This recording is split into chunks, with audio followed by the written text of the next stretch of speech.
Hi,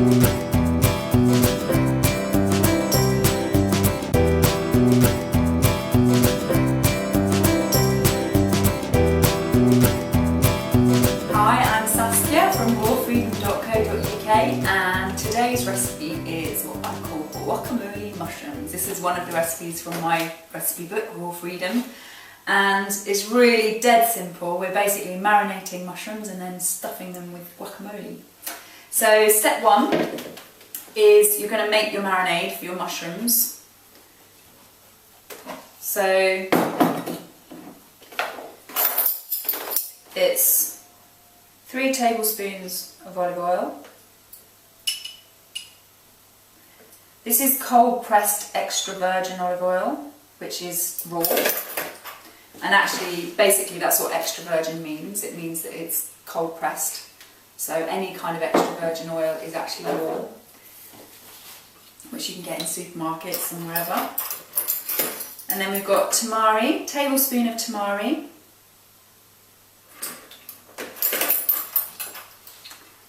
And we're going to do a tablespoon of lime, just to give it that lovely zingy flavour that's going to really complement the avocados and the guacamole. And then once you've done that, you want to just whisk your marinade together so it's all well combined. So you don't want to kind of get patches of tamari and patches of oil and patches of lime on your mushroom. You want to get it nicely evenly distributed over the skin. And you can use portobello mushrooms, or these are just large field mushrooms, any big mushroom, actually any small mushroom as well. You want something that's got a kind of cup, something that's going to actually be able to hold the guacamole. I sometimes do small mushrooms as a kind of appetizer, so just little ones, like if you're having a dinner party or drinks party. Really nice just to have these in little mini mushrooms as well. But this is as a main meal, it's absolutely delicious, and I eat it with salad. And you're literally just coating your mushrooms in the marinade and kind of scoop it up so you've got some getting inside the mushroom as well. And then you do the other one.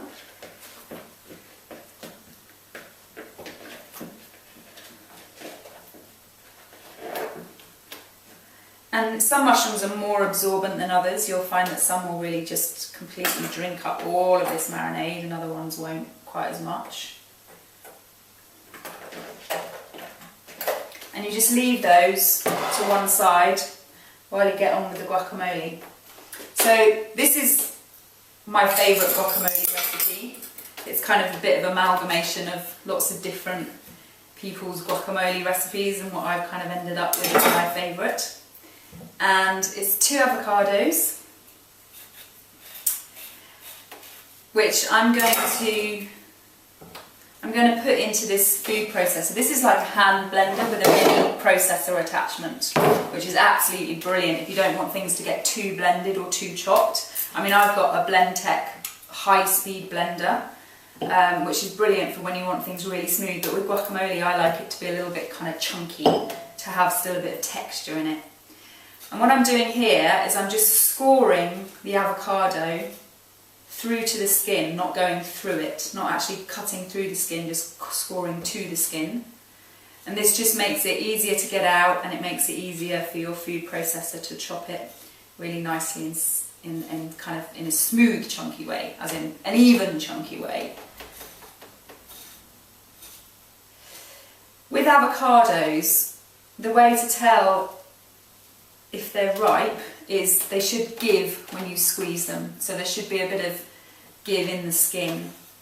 If you're not sure and you end up cutting into one, when you twist, do it like I did it, so you cut it all the way around and you're cutting it in half, and when you twist, if the stone doesn't come away easily, it means that it's not ripe.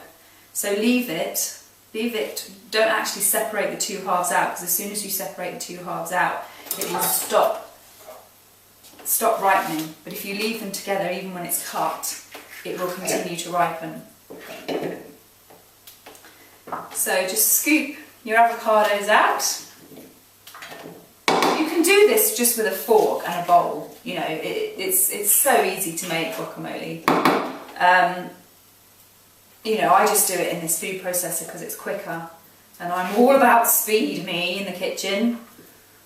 You know, I want things to be quick and easy.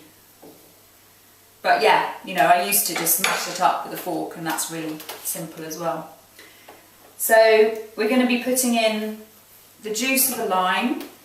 As you've seen me do before, you can squeeze the lime before you cut it, just to kind of release the juice.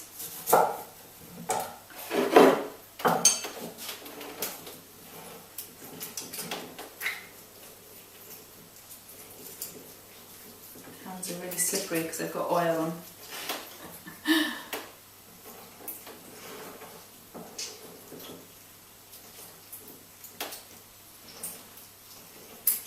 Okay, just pour that in, and then you're going to add in a small clove of garlic, or half a clove, a large clove of garlic. Because this is a sort of a cheap food processor, hand blender thing, I'm actually going to just chop the garlic a little bit. I'm going to give it a helping hand. Don't want to kind of end up with massive great chunks of garlic. And then we're going to put a bit of coriander in, so putting in about a tablespoon of coriander. So that's like, if it was chopped, it would be about a tablespoon. And we're also going to put in a pinch, so a large pinch or a shake of chili powder. You can use mild, medium, hot, whichever you prefer. And a nice generous pinch of salt, or 2 less generous ones, which is what I just did. Okay, so we're just going to pulse so it doesn't get too mashed up, but is nicely blended.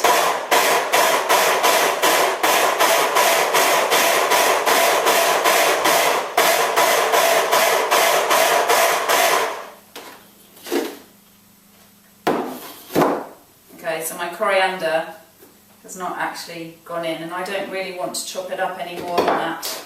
I want to blend the actual guacamole, so I'm literally going to just chop this by hand.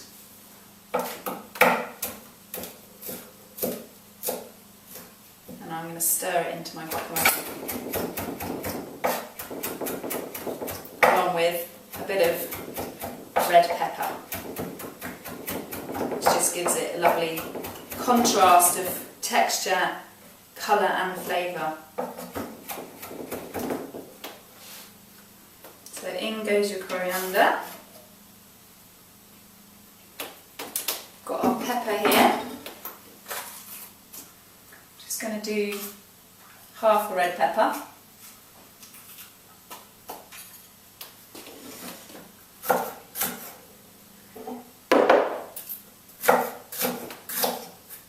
And I'm going to cut it up into quite small little cubes.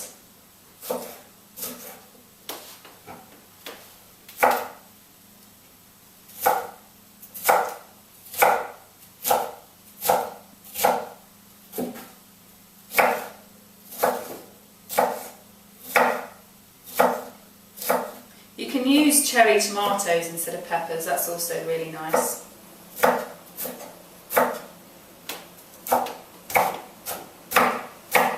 Just make sure you've got, none of the bits are too big, you want them to be quite small.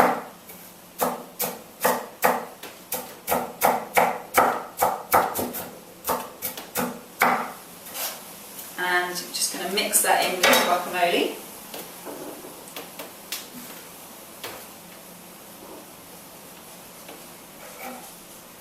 Stir it round.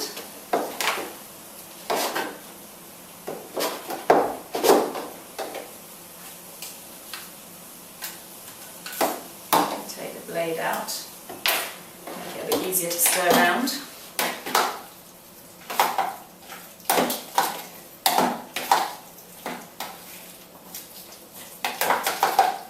I've heard from a number of people that this is the best guacamole they've ever tasted. So even if you don't make the stuffed mushrooms, make the guacamole.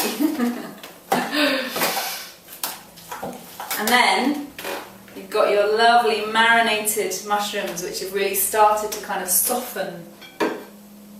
They get much more. The reason we marinate the mushrooms is because it gives them a cooked texture.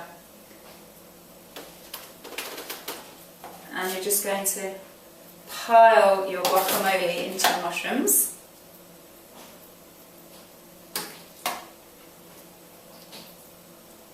Stuff them. And I will just eat this with a lovely big plate of green leaves, with a little bit of simple olive oil and cider vinegar dressing.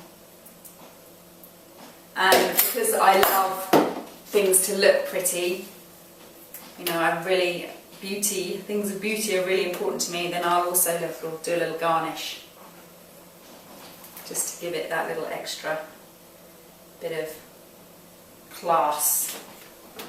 And so there you go, you've got your delicious marinated mushrooms, and just eat it with a delicious salad, and that's enough.